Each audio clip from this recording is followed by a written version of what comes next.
Le Premier ministre visite les centres d'état civil d'Arafat et d'Elmina, ainsi que la direction des transports terrestres au Ksar.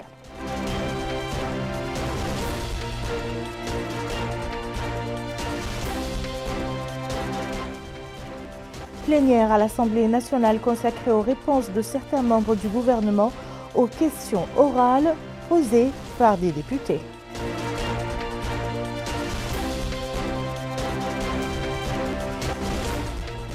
Signature d'un accord entre notre pays et l'Académie arabe des sciences, de la technologie et des transports maritimes. Madame, Monsieur, bonsoir et bienvenue dans le journal. Le Premier ministre, Monsieur Mohamed Bilal Mesroud, a effectué aujourd'hui une visite d'information et de prise de contact. Le Premier ministre s'est rendu successivement au centre d'état civil des Muqata'a d'Arafat et d'Elmina, Wilaya Nouakchott Sud, et au centre Khadamati de la direction des transports au ministère de l'équipement et des transports dans la Muqata'a du Ksar. Au cours de ces visites de terrain, le Premier ministre a donné ses instructions pour faciliter l'accès des citoyens aux services. Bokar Baylaba revient sur les moments forts de cette visite. Se conformer aux instructions du président de la République et mettre fin aux irrégularités en vue de résoudre les problèmes du citoyen, telle est la quintessence de la visite du Premier ministre, M. Mohamed Bilal Mesroud, au centre d'état civil d'Arafat, dans la wilaya de Nouakchott Sud. Sur place, il a été édifié sur la nature du travail dans le centre, les problèmes posés, et il a instruit les responsables sur la nécessité de faciliter les services rendus par les centres aux citoyens. Le Premier ministre a insisté sur la nécessité de simplifier les procédures et accélérer les étapes de remise des pièces d'état civil. En d'autres termes, il s'agit de garantir la fluidité et la célérité du traitement des problèmes des usagers.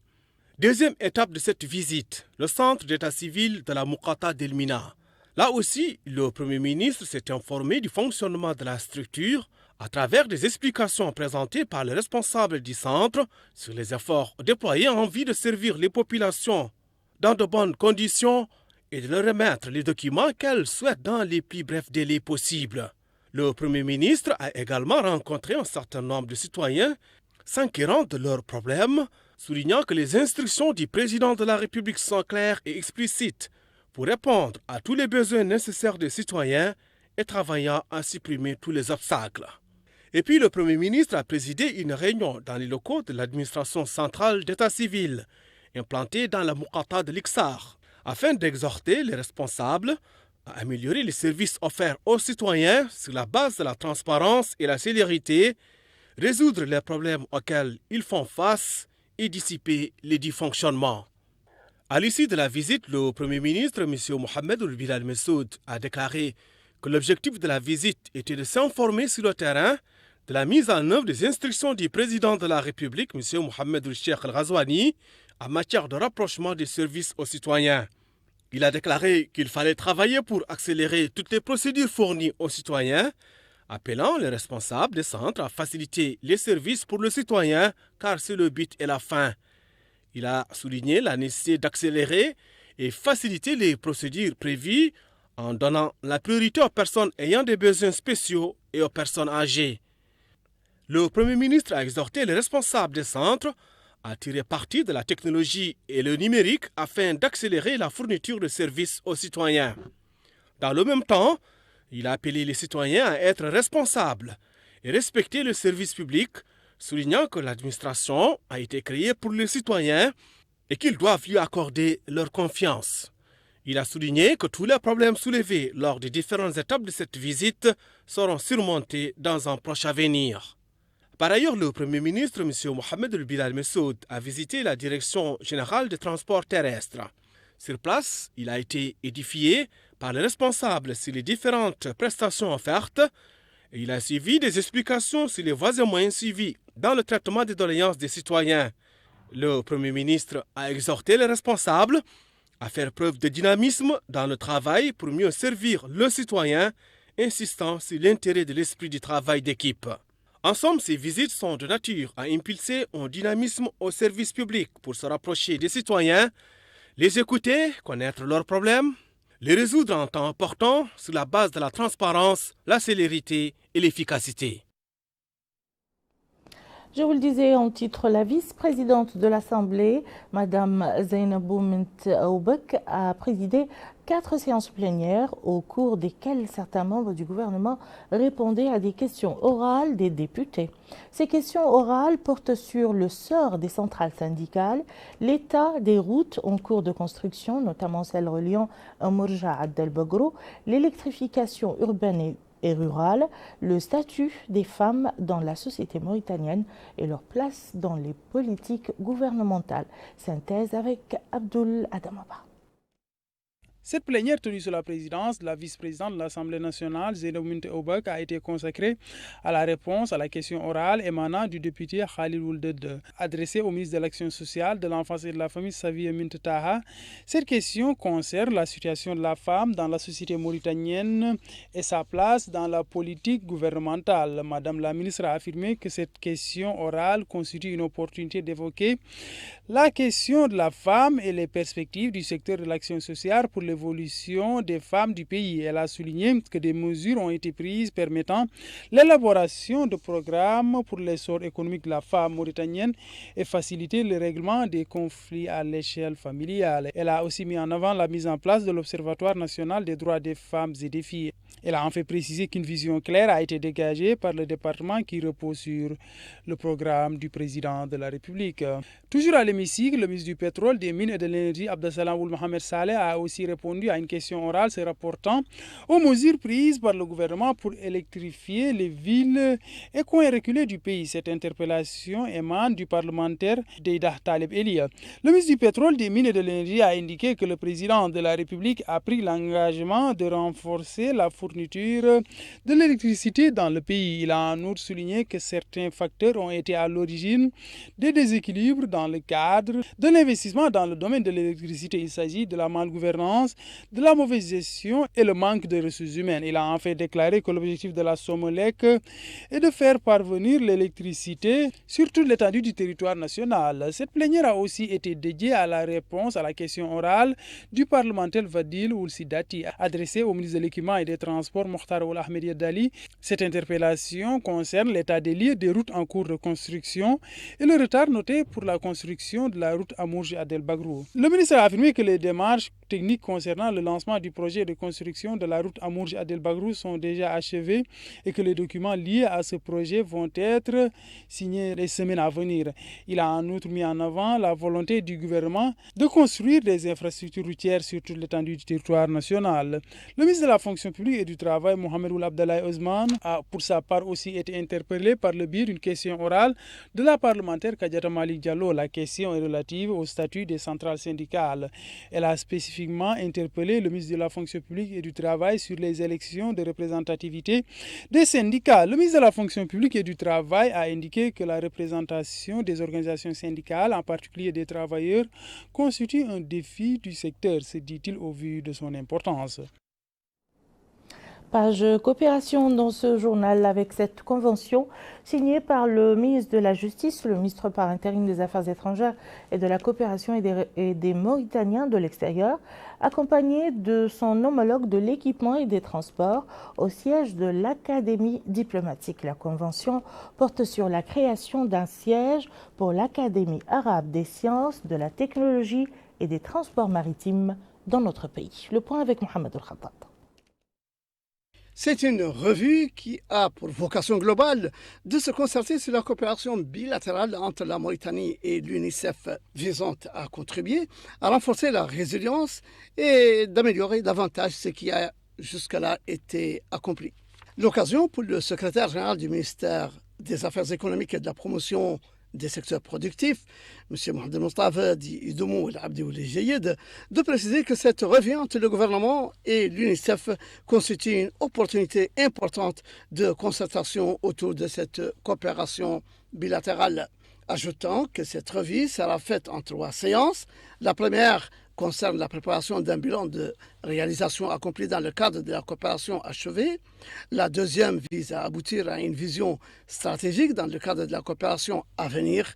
Et la troisième concerne les échanges sur le deuxième plan de la stratégie du développement accéléré et de la prospérité partagée et le plan quinquennal de l'UNICEF 2022-2025. Monsieur Abdi Ould a également souligné que cette revue permettra de faire le bilan des acquis, leur degré d'exécution, leur niveau de performance et aussi de discuter des moyens susceptibles d'améliorer davantage ce qui a été fait. Pour sa part, le représentant du Fonds des Nations Unies pour l'enfance UNICEF en Mauritanie, monsieur Marc Lucet, il a précisé.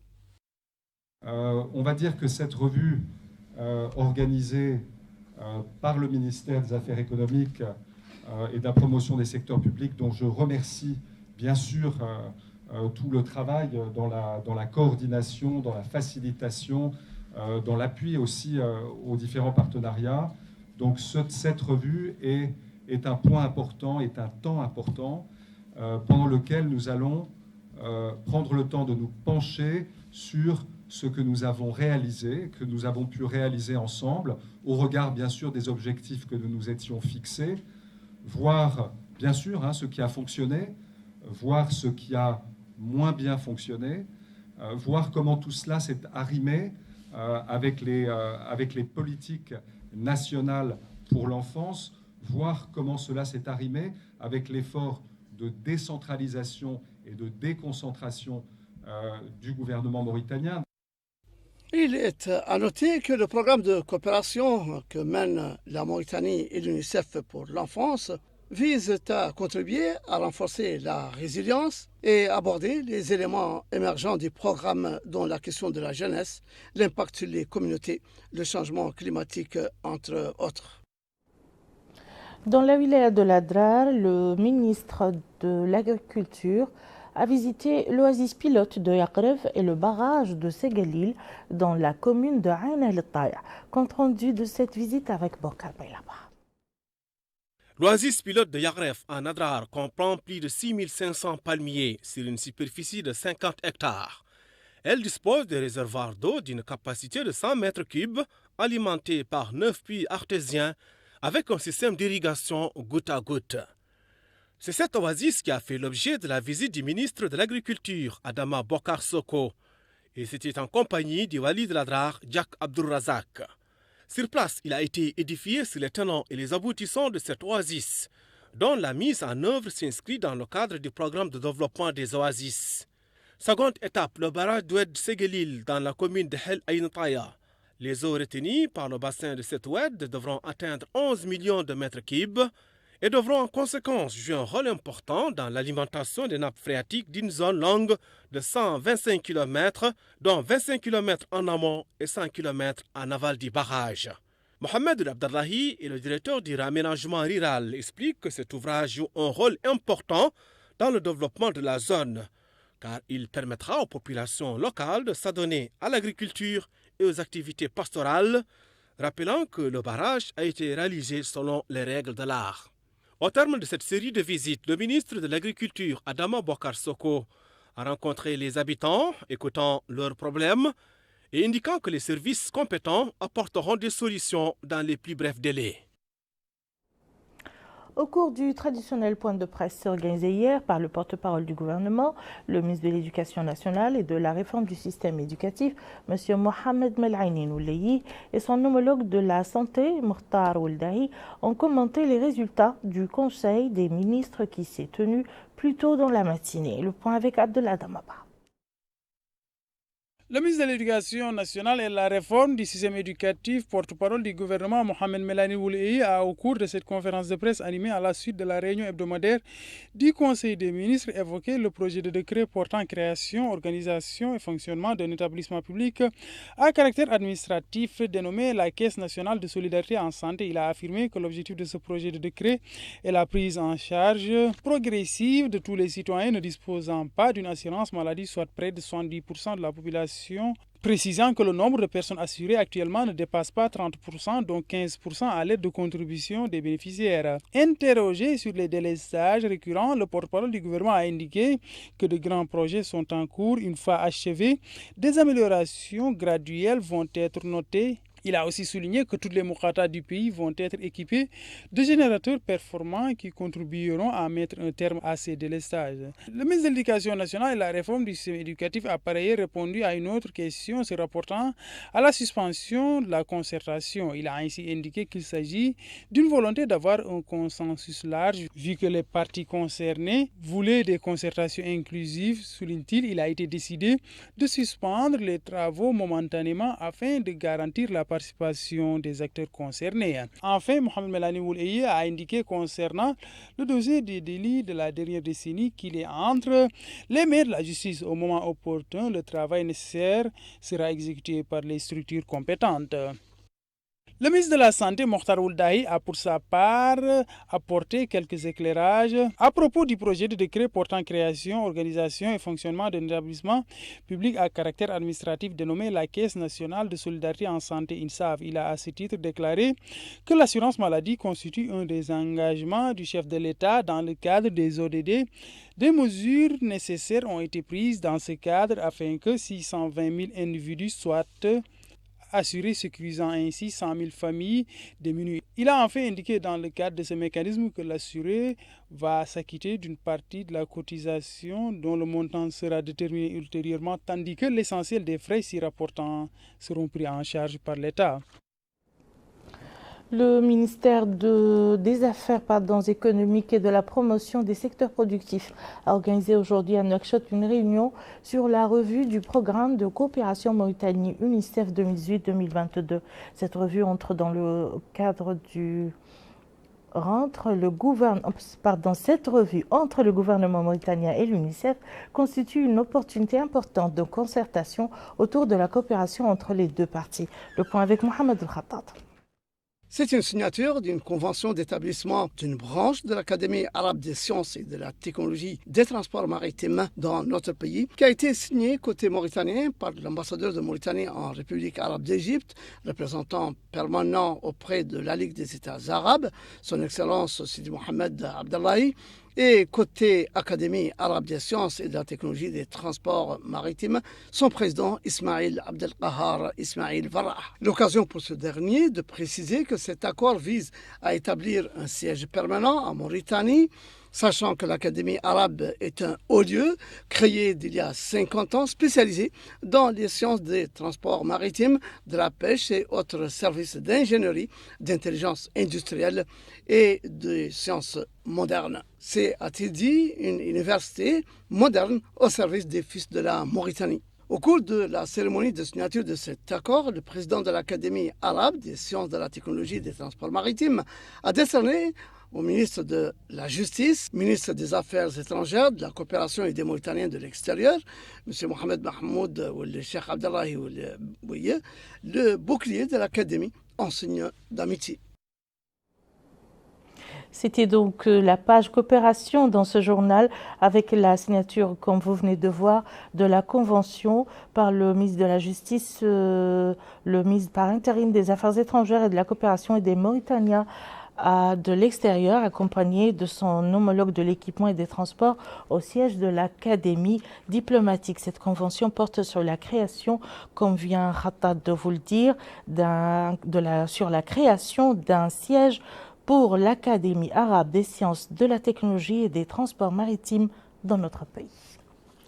Les hauteurs de pluie suivantes ont été enregistrées ces dernières 24 heures, selon le service administratif de commandement au ministère de l'Intérieur et de la décentralisation.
début ce matin à Nouakchott des travaux du 3e atelier d'élaboration du plan de travail du Comité national de protection des matières chimiques, biologiques et radiologiques. Le programme de cet atelier comprend l'approbation du plan qui a été préparé par des experts et spécialistes nationaux et internationaux. Le point avec Abdullah Damaba.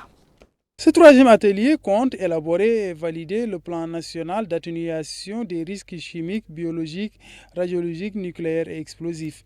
Le président de l'autorité de radioprotection, de la sûreté et de la sécurité nucléaire, Issa Mohamed Moussa, a affirmé que l'objectif principal de ce 3e atelier est de permettre au comité national CBRN et aux experts de présenter et examiner le projet de plan d'action national issu de la série de réunions précédentes en mettant l'accent sur l'identification des priorités. Cette initiative a pour objectif la réduction des risques et des menaces NRBCE d'origine accidentelle, criminels ou naturels, qui n'épargnent aucun pays du monde. À ce jour, 62 pays partenaires dans un réseau de 8 bureaux régionaux sont membres de l'initiative de l'Union européenne. Nous sommes heureux de compter la Mauritanie parmi nos pays partenaires de la région de la façade atlantique africaine, et ce depuis 2011. Pour renforcer la sécurité au niveau de la région de la façade atlantique africaine, plusieurs projets ont été mis en œuvre. À titre d'exemple, le contrôle aux frontières des substances NRBC, la gestion des déchets chimiques et biologiques, la sécurisation des installations à haut risque et du transport des matières dangereuses, ainsi que l'amélioration de la gestion des crises épidémiques. Rappelons que ces rencontres s'étalent sur 3 jours.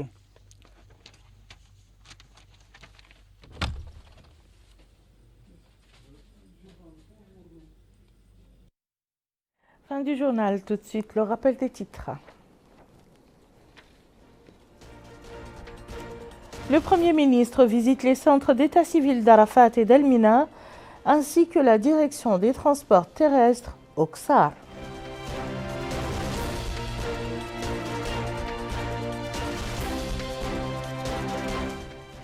Plénière à l'Assemblée nationale consacrée aux réponses de certains membres du gouvernement aux questions orales posées par des députés.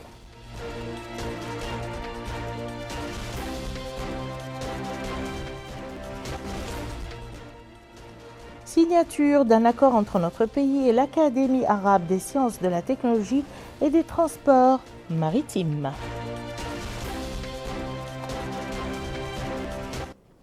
Merci, Madame, Monsieur, de nous avoir suivis. À très bientôt, Inch'Allah.